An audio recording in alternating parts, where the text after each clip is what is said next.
ايه اهمية الخلوة؟ الخلوة وصية، ربنا نفسه قال ادخل مخدعك، اغلق بابك، صلي الى ابيك الذي في الخفاء وابوك الذي يرى في الخفاء يجازيك علانية. ربنا يسوع المسيح نفسه كان يعمل الخلوة دي ويقعد مع نفسه، انفصل عنهم نحو رمية حجر وكان يصلي، وكان يقضي الليل كله في الصلاة، وذهب إلى موضع خلاء، وراح في البرية وراح في الجبل وطلع في السفينة وراح في البحر. دايما كان يروح يعمل خلوة مع نفسه. بس ساعات الإنسان علاقته بنفسه بتبقى صعبة، يقول لك أنا ما أقدرش أقعد مع نفسي، أنا خاف أقعد مع نفسي، قعدتي مع نفسي مهددة ليا، بيطلع مرارة ويطلع ألم ويطلع خوف. لكن لما أقعد مع نفسي مع الله مش لوحدي بتبقى مطمئنة. وربنا بيقول لي كلام حلو، بيقول أنتم نور العالم وأنتم ملح الأرض. ربنا بيطمنا قوي في الخلوه وفي المخدع ان هو معانا وهو بيحبنا. ايه الوقت المناسب للخلوه؟ مش اي وقت. ابقى مستهلك واندمجت في شغل اليوم، مسؤوليات الحياه ومسؤوليات العالم، لازم اختار ابكار الوقت، صحي بدري والناس لسه نايمين، لسه ذهني بانتباهه، ما استهلكتش مخي في الاعمال العالميه. ناس ناموا وعنده ربع ساعه صحيها مع ربنا لوحدي، وقت وانا تعبان قوي بعد ما عملت كل اللي ورايا،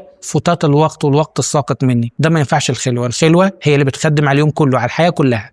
لما اقعد مع ربنا باخد قوه، اقدر انجز كل اعمالي بجوده وكفاءه وبركه وروحانيه. مش الوقت اللي هاخده للصلاه هيضر اليوم. فاس يقول لك وانا عندي 5 دقائق اقدم لربنا، ما انا مسحوم، اليوم صعب. ما اليوم صعب عشان ما خدتش 5 دقائق، بتوفر عليه مجهود طول اليوم. عشان امارس الخلوه محتاج وقت مناسب، محتاج كمان مكان مناسب، في البيت او بره البيت، مكان هادي منظم مرتب. لو في صورة أو أيقونة المسيح مصلوب، أي صورة كده تجذبني للتأمل أو أيقونة جميلة، ومكان هادي في البيت، أقدر أعمل خلوة مع ربنا. يبقى أنا عايز مكان مناسب، عايز وقت مناسب، عايز قراءة منظمة ومرتبة، عايز صلاة منظمة ومرتبة تقدر تنظم لي اليوم بتاعي. مفيش مشكلة في الوقت، لكن في مشكلة في ترتيب الأولويات والتفضيلات. أنا بفضل إيه على ربنا؟ بفضل إيه على الخلوة؟ هي دي المشكلة. مش المشكلة حقيقي في الوقت، بيقول أنا مش فاضي أعمل دي. خلوة محتاجة مدة مناسبة، أخد ربع ساعة، أخد 20 دقيقة، محتاجة تحضير، عايز ترنيمة، عايز قراءة، عايز أسمع تأمل روحي، أسمع حتة من عظة، أفتح كتاب روحي، أشوف سيرة قديس، أقعد مع نفسي الأول أفحص إيه اللي عملته، أندم على خطاياي، عندي تطلعات وطموحات روحية بذكرها في محضر الله الأول. فلما أجي أدخل على الصلاة عملت إخلاء لذهني، فضيت نفسي، انتبهت، حضرت نفسي للخلوة وحضرت نفسي هقول إيه لربنا، وهقعد أستلهم منه وأسمع